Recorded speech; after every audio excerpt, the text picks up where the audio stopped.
public service announcement, ladies and gentlemen. Do not run the Krayt Dragon Raid until Wednesday 10th. Welcome back, Holotable Heroes, to another Galaxy of Heroes video. I'm your boy Scribble, and today we are going to be talking about the new Krayt Dragon Raid. There has been much controversy over the Krayt Dragon Raid over the week that it's been out, basically. Mostly to do with how the reward systems do not seem to be at an even keel compared to what we used to get with all the 3 raids. We knew it was always going to be a difficult job trying to balance the fact that we used to run 4 raids and now we're just going to run 1. CG obviously got a lot of backlash because they didn't quite get it right, but they have since responded, and we're going to break it down. Let's do this.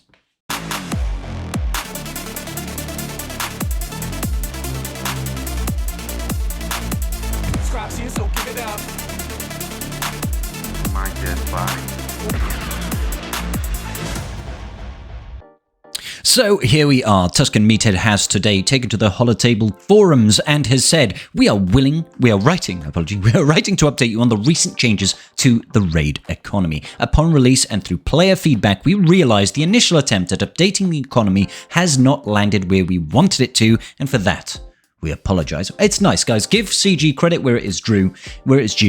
If they come up and they say, hey, look, hold their hands up. We messed up, guys. Sorry we didn't take into account everything. These are some big sweeping changes, and we are dependent on you, the community, to let us know when we don't hit the mark.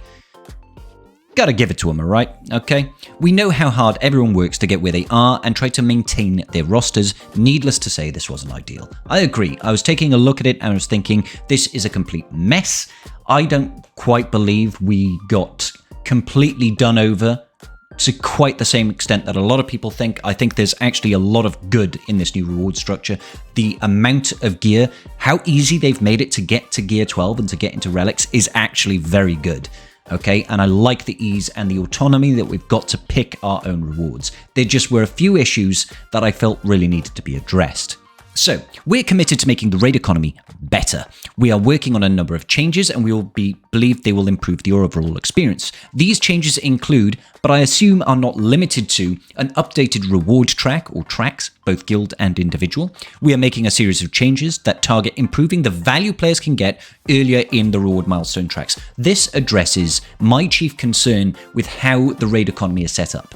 It is not the fact that the rewards suck. Well, I mean, there's a part of that, okay? It is more to do that the break-even point between deciding whether you should be running the Heroic Sith raid or running the Krayt Dragon raid was completely out of touch. The fact that most guilds would be better off running a 4-year-old raid to get almost comparable rewards, or in most cases better rewards, than running Krayt Dragon raid. These are guilds that have all been simming, all the other raids been soloing the Heroic Sith and been clearing Crankle very easily, should now actually drop back to running a 4-year-old raid was simply absurd. So, we are moving Mark 1, Mark 2 and Mark 3 towards the front of the guild reward track with larger amounts of total quantities available in the first 3 guild reward boxes. Most notably, and this is the part that gets me, Mark 3 will be able to be earned from starting from the very first guild reward box. This is huge, guys.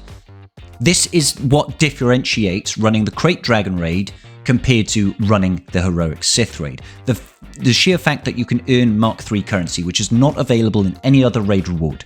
This is the one that lets you get your high relic data stuff. This lets you get your aero magnifiers, your imbriddles, your impulse detectors, not that I'd necessarily use them for that. You can now earn that from the very first reward. I imagine the amount of Mark 3 currency at the bottom end is probably not going to be great. Currently, I think it is box 4 that lets you get about 635 of the Mark 3. I imagine the box 1 will probably only be about 100 or 200, maybe Mark 3 currency at most, but it still doesn't matter, guys. The sheer fact that you can earn that reward currency there means, bar none, run the Krayt Dragon Raid, it's more worthwhile. We will be reducing the total amount of points required to reach many of the guild reward boxes early in the track. So not only are they giving us the Mark III rewards earlier on in this reward track, we are also making it easier for us to hit those initial milestones. That makes total sense to me, and I think these are good positive changes that we should acknowledge. Mark IV Bacta Gel Salvage and Mark 8 Biotech Implant Salvage has now been added to the guild store for Mark 1 raid tokens. This is another really great change. These are gear pieces that are important to get. So now that we're getting them for the Mark 1, which is our most bountiful reward track, this is really, really positive change, guys, because this is just going to help us get up to those higher tiers very, very quickly as far as gearing is concerned. That Mark 1 is actually going to... It opens up a lot of doors for us, the Mark 1 currency. It makes getting to Gear 12 and to Gear 13 so much easier that a lot of things that we would normally spend Shard Shop currency on, or even Get 1 and Get 2 currency on, no longer is the case. So it really speeds that up, and you get so much of this currency early on. This is actually a good change. The guild store has been reorganized to make it easier for players to find what they're looking for. Thank God. This gear store is an absolute flipping mess, okay? And that's me speaking kindly about it. If we are actually to go into the guild store here, if you're actually looking for something to buy, how much of a pain is it to just like... And there's no structure to it. Well, there is structure to it. It's like you've got the original guild tokens coming up first. Well, actually, the very first thing that you've got right at the top is the reward tracks from the original raid characters that for some reason, if you've got them unlocked, you're not allowed to spend this currency and converting into Shard Shop currency.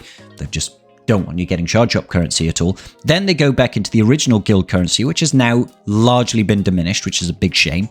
And then you scroll down and you think, well, I know what will happen. We'll get to the Mark 1 currency items first. No. We'll have one of the Mark 3, the Zeta Marts, which personally for me is not something that I'll be spending my Mark 3, but more on that later. And now we'll go into Mark 2 materials. Interesting choice again. Again, I actually think these Mark 8 Nubian scanners is actually pretty good value here to get with your Mark 2. And then you've got more Mark 2 stuff. Again, these are really good value, guys. Like the Gear 12 and the Gear 12 Plus pieces, as you can see, I've been spending my my Mark 2s on this. And you're like, okay, fine. So where's the Mark 1 begin? This is the other thing that I really want to address right now. I'm jumping from topic to topic here, but how terrible is the value here? 1200 Mark 2 for three carbonite circuit boards.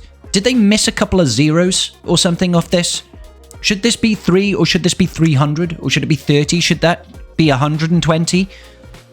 Like, this is the big one for me. Address the conversion rate for carbonite circuit boards. This has got the same value, point for point, as Kyrotech, as for the Mark II materials. It boggles my mind. 400 Mark IIs for one carbonite circuit board. Awful, awful value. Do me a favor, guys. Never buy that ever in your life, even if you're drunk. The same thing for the bronzium wirings. The price point isn't there. You're better off using that to buy currency to convert it into bronzium wirings than to buy this straight out. It's awful. Now, it's a little bit different when you get to the Mark IIIs. This is why the Mark IIIs are so important, guys. Being able to get stuff like Zimbriddles, maybe even electron conductors, impulse detectors. I feel like the Girder keypads, you're still better off using your crystals from the weekly shipments to just buy them outright than use it here. Because if you look, it's twice as expensive as the impulse detector. So it's like the impulse detector has a really good Jawa daily scavenger deal. 3,200 crystals gets you 20 impulse detectors. You get a few Zimbriddles, you get a few electrons, and some signal data. That's actually really good value. But these items here, super, super important to help you get to that Relic 7, Relic 8, Relic 9. This is why it's so important to get Mark 3. So the fact that they're changing, eventually we finally get down to the Mark 1 materials. We're, 60, 70% down the list, and I've got RSI on my finger from scrolling so much. Do you know what I mean? The fact that they're changing up the setup for this is perfect, because it is an absolute mess. If you want to buy this currency, you have to scroll all the way down. The fact that we don't have credits coming through in these raids is a big deal. So I really think everybody, if they get the chance to buy that credits. I do think that CG needs to change the reward structure so there is a permanent 500,000 or even 1 million credit purchase and fleet currency purchase that we can get every single store refresh. The fact that this shares this with stuff like training droids and things like that are absolutely worthless really irritates me. Okay, but this is just not convenient. What I'm hoping that they do is they do some sort of drop down on the guild activity here and they go by Mark 1, Mark 2, Mark 3, guild currency, so we can easily just jump between them. Okay, the fact that it's all on one tab is just unmanageable. And there's so much stuff in here that I just don't see value in. Okay, you can get really good value on some stuff. I mean, if you need Mark 6 Merson thermal detonators, 2,000 currency for 125. It's an odd amount. It's 2.5 full thermal detonators. But the fact that you can spend this and the sheer volume of Mark 1 guild currency that we get makes this highly valuable. It'll get to a point where you just will not have to worry outside of Kyrotech about gearing your characters because you'll just get so much of it. Okay, so let's just jump back to the post again real quick. Apologies for that bit of detour there. So, Guild Store is being reorganized. These initial changes are going live Wednesday, May 10th. That is tomorrow as of this particular video. If you start the raid before this update, you will be locked into the old reward tracks. So public service announcement, ladies and gentlemen, do not run the Krayt Dragon Raid until Wednesday 10th. You want to get the new reward track, not the old track. That's trash. Okay? Good. I'm glad we're all on the same page here. Moving swiftly on, we are also aware that characters available for guild tokens were overlooked in this update, and while we weren't able to make this change for Wednesday, we will be making sure that folks can acquire these characters with Mark 1 in future update. So going back to the fact that we don't get as much guild tokens, the way I'm reading that is, let's just go like this and like this. Stupid. The fact that a lot of people use their guild currency to gain these characters, particularly younger accounts, and now that there's so fewer amounts of this guild currency, you're now going to be able to buy these with Mark 1 currency. Great change. Really helps the younger player base. Remains to be seen whether or not you can now use them. For Shard Shop currency. They may well just lock out the characters like they have done here, and I don't particularly mind if that is the case. It's an odd choice, but I'm not going to lose hero out of it.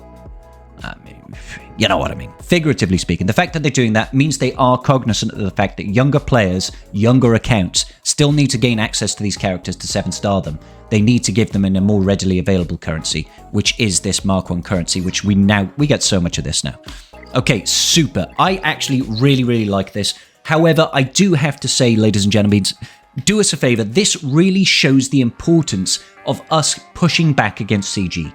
When they make changes, when they make these changes to the game, wide sweeping changes to the guild economy, we need to be ready to hold CG accountable. The fact that the outrage that we pushed out there has brought this to light and has forced change from CG, we need to keep on that, okay? Currently, I still think there is a little bit more that does need to change in this new currency setup. I think that some of the conversion rates for these items are just completely out of whack.